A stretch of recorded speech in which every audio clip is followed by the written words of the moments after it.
سورۃ البقرہ کی آیت نمبر 260 میں حضرت ابراہیم علیہ السلام کا واقعہ ہے۔ انہوں نے عرض کی وَإِذْ قَالَ إِبْرَاهِيمُ رَبِّ أَرِنِي كَيْفَ تُحْيِي الْمَوْتَى، جب کہا حضرت ابراہیم نے ربی ارینی کیف تحیی الموتیٰ، اے میرے رب میں دیکھنا چاہتا ہوں تو کیسے مردوں کو زندہ کرتا ہے۔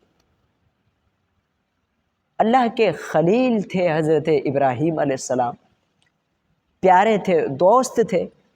فرمایا اللہ تعالیٰ نے قال اولم تؤمن، اے ابراہیم علیہ السلام کیا تمہیں اطمینان نہیں ہے، تم مطمئن نہیں ہو؟ اے ابراہیم تجھے یقین نہیں ہے، حالانکہ ان کو یقین تھا، لیکن اللہ تعالیٰ نے اس لیے حضرت ابراہیم علیہ السلام سے پوچھا تاکہ لوگوں کو وجہ معلوم ہو جائے کہ ابراہیم علیہ السلام نے کیوں اللہ رب العزت کی بارگاہ میں یہ عرض کی۔ تو حضرت ابراہیم علیہ السلام عرض کرنے لگے قال بھلا ولکن لیطمئن قلبی، ہاں میرے رب کیوں نہیں، ہاں میرے رب کیوں نہیں، مگر میں چاہتا ہوں کہ میرے دل کو اقرار ہو جائے، میرے دل کو قرار آ جائے، اطمینان مل جائے۔ اللہ رب العزت نے حکم فرمایا اے ابراہیم 4 پرندوں کو اٹھاؤ۔ اب روایات کے اندر مفسرین نے لکھا ہے کہ ایک کبوتر تھا، دوسری مرغی تھی، تیسرا مور تھا اور چوتھا کوا تھا۔ یہ 4 پرندے تھے۔ اچھا، حضرت ابراہیم علیہ السلام نے یہ تقاضا کیوں کیا تھا کہ یا اللہ میں دیکھنا چاہتا ہوں کہ تو مردوں کو زندہ کیسے کرتا ہے۔ ایک دن حضرت ابراہیم علیہ السلام ایک سمندر کے کنارے سے گزر رہے تھے۔ اچھا، تو وہاں دیکھا کہ ایک شخص مرا ہوا پڑا ہوا۔ اچھا، اب آپ بھی جانتے ہوں گے کہ جب سمندر پہ پانی چڑھ کے آتا ہے جی، تو سمندر میں کے پانی میں کیا ہوتی ہے؟ مچھلیاں۔ وہ شخص سمندر کے کنارے پر مردہ پڑا ہوا تھا، جیسے ہی اس جگہ سمندر کا پانی آتا تو مچھلیاں اس شخص کے جسم کو کھاتی، اور جیسے ہی سمندر کا پانی نیچے چلا جاتا تو اب جو اس کی لاش تھی اس کو درندے جنگل کے جو ہوتے ہیں وہ آ کے کھاتے، اور جب وہ چلے جاتے تو آسمان سے پرندے آتے اور اس کے جسم کو کھاتے۔ حضرت ابراہیم علیہ السلام نے جب یہ دیکھا تو آپ حیران رہ گئے کہ اس کے جسم کا ایک ٹکڑا مچھلی کے پیٹ میں، دوسرا ٹکڑا درندوں کے پیٹ میں، تیسرا ٹکڑا پرندوں کے پیٹ میں، جسم کے ٹکڑے ٹکڑے اجزا الگ الگ جانوروں کے پیٹ میں چلے گئے۔ یا اللہ تو زندہ کیسے فرمائے گا مردوں کو؟